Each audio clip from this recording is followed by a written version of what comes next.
صرف شیر افضل مروت صاحب والا بھی معاملہ نہیں ہے یا سلمان اکرم راجہ والا بھی معاملہ نہیں ہے. اب دیکھیے نا, تحریک انصاف میں مزید تبدیلیاں جب ہوئی ہیں تو بیرسٹر سیف کو سیکرٹری اطلاعات کے عہدے سے ہٹایا گیا. پھر جو جنید اکبر صاحب ہیں جو کہ صوبائی صدر ہیں فی الحال, انہوں نے پارٹی صوبائی جنرل سیکرٹری کا اطلاعات کا جو عہدہ ہے وہ ملک عدیل اقبال صاحب کو تفویض کر دیا ہے. یہاں پر مطلب ایک تو بیانیہ یا یوں کہ ایک پوائنٹ تو چودھری صاحب نے دے دیا نا, اب اس پر ذرا آپ روشنی فرما دیں.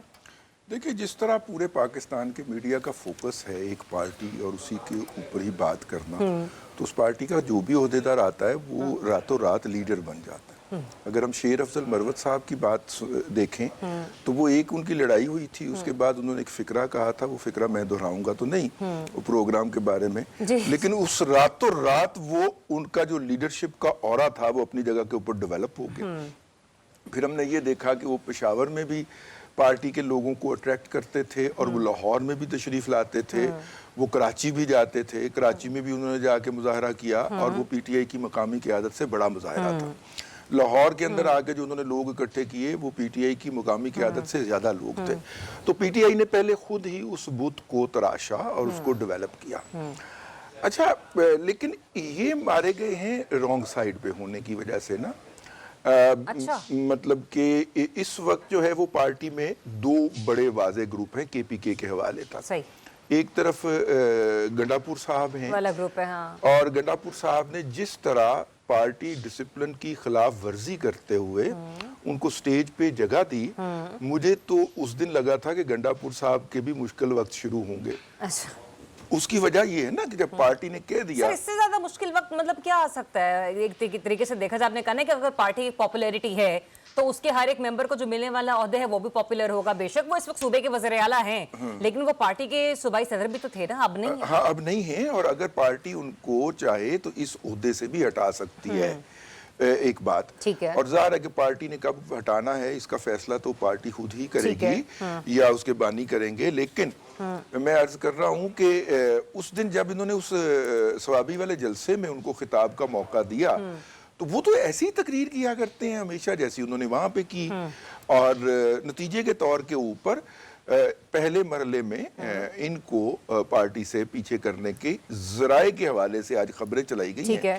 ابھی تک پارٹی نے آفیشلی کوئی اناؤنسمنٹ نہیں کی, لیکن یہ آپ کو بھی پتہ ہے کہ جن ذرائع سے خبریں رپورٹ ہو رہی ہیں وہ خاصے حد تک مصدقہ ہی ہیں. مزید سوال میرا یہ بھی تھا, اور مطلب میں اپنا بھی ایک تھی سوچ کہ علی امین گنڈاپور صاحب کو صوبائی صدارت سے ہٹا کر کہیں نہ کہیں ایک طرف تو مولانا کی طرف اعتماد سازی کا ہم کہہ سکتے ہیں کہ کوئی نہ کوئی قدم پاکستان تحریک انصاف نے بڑھایا ہے, لیکن دوسری طرف ہم نے یہ بھی دیکھا کہ جہاں مولانا صاحب اپوزیشن سے میل ملاقاتیں کر رہے ہیں, وہیں پر جب لاسٹ ٹائم ملاقات ہوئی تھی اس اپوزیشن الائنس کی تو اس کے ٹھیک 3 روز بعد وزیر اعظم صاحب سے بھی مولانا صاحب کی ملاقات ہوئی تھی. تو کہیں ایسا تو نہیں ہوگا کہ مولانا آگے چل کر 2 کشتیوں کے سوار ہو جائیں گے؟ آیا کہ ایک اپوزیشن لیڈر کا کردار نبھائیں گے یا پھر ایک میڈیٹر کا؟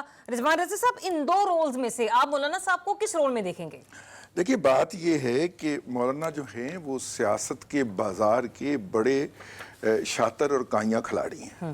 وہ جلدی کہیں کسی جگہ پہ پاؤں نہیں رکھیں گے کہ کوئی ان کے پولیٹیکل جو بھی ہے ان کا میٹل اس کو چرا کے لے جائے. اور آپ دیکھیے نا, انہوں نے لانگ مارچ کیا تھا اور پی ایم ایل این اور دوسری پارٹی کسی بھی پارٹی نے ان کے ساتھ کوئی سپورٹ نہیں کیا تھا, لیکن اس لانگ مارچ کے نتیجے میں میاں نواز شریف صاحب کو ملک سے باہر جانے کا موقع مل گیا تھا. وہ جو پریشر انہوں نے بڑھایا تھا.